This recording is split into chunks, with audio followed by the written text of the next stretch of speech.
এবং একটি নীতিগত কথা ছিল যে ইন্টারিম গভর্নমেন্টে যারা দায়িত্বে থাকছেন উপদেষ্টা হিসেবে তারা কোনো সরকারে দলীয় সরকারে তারা কোনো ধরনের অংশগ্রহণ করবেন না কোনো মন্ত্রিত্ব। কিন্তু শুরু থেকেই আমরা একজন ব্যক্তিকে ইন্টারিম গভর্নমেন্টের যিনি আমাদের প্রতিরক্ষা উপদেষ্টা ছিলেন তিনি প্রথম দিনেই খলিলুর রহমান সাহেব পররাষ্ট্রমন্ত্রী হিসেবে শপথ করে যেটা তিনি তার আগের শপথের পরিপন্থী কাজ করেছেন।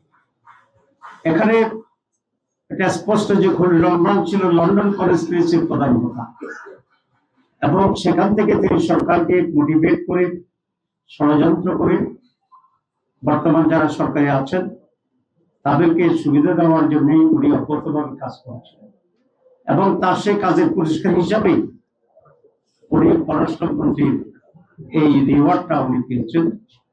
এতে আমি বিস্মিত হয়েছি বিএনপির ব্যাপারও, কারণ বিএনপিকে এতই তার লোকজনের সংকট আছে যে একজন বিতর্কিত ব্যক্তি যিনি ইন্ডিয়ান গভর্নমেন্টে থাকার সময় বিএনপির নেতা সালাউদ্দিন সাহেবই তার বিরুদ্ধে বক্তব্য রেখেছিলেন এবং তাকে সরকারের থেকে বের করে দিতে বলছেন।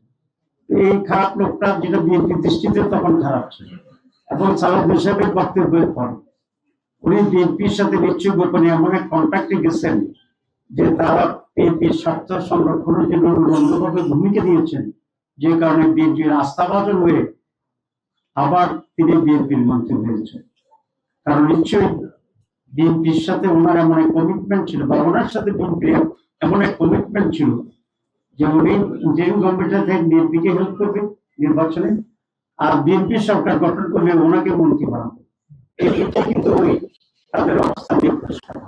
সুতরাং খলিলুর রহমান সাহেবকেও একইভাবে জিজ্ঞাসাবাদ আনা উচিত এই সরকারে এবং এই ধরনের কনস্পিরেসি রিজওয়ানা সহ অন্যরা তারা করেছেন যে জাতিকে একটি সুষ্ঠু নির্বাচন থেকে তারা বঞ্চিত করছে। কারণ একটি সুষ্ঠু নির্বাচন এই জাতীয় জন্য অত্যন্ত প্রয়োজন ছিল।